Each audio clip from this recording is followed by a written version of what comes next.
गवादर के पाकिस्तान के साथ इल्हाक की याद में गुज़िश्ता रोज 67वां योम गवादर वकार और जज्बा हुब्बुल वतनी के साथ मनाया गया। ये दिन सुल्तानत अमान की 174 साल की हुक्मरानी के बाद 8 दिसंबर 1958 को गवादर के पाकिस्तान के साथ तारीखी इल्हाक की याद में मनाया जाता है।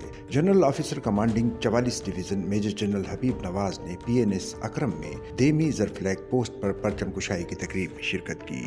नेवी के चाको चौबंद दस्ते ने सलामी पेश की। पाकिस्तान में गवादर की शमूलियत पाक बहरिया के लिए खास अहमियत रखती है, क्योंकि पाक बहरिया की प्लाटून ने लेफ्टिनेंट इफ्तिखार अहमद सरोही की ज़ेर क़यादत शहर में पहली बार कौमी परचम लहराया था। इफ्तिखार अहमद सरोही बाद में पाक बहरिया के सरबराह और chairman joint chiefs of staff committee के सरबराह बने। तकरीब में मुसल्लह अफ़वाज, कानून नाफिज करने वाले इदारों के अफसरान और शहरियों ने कसीर तादाद में शिरकत की।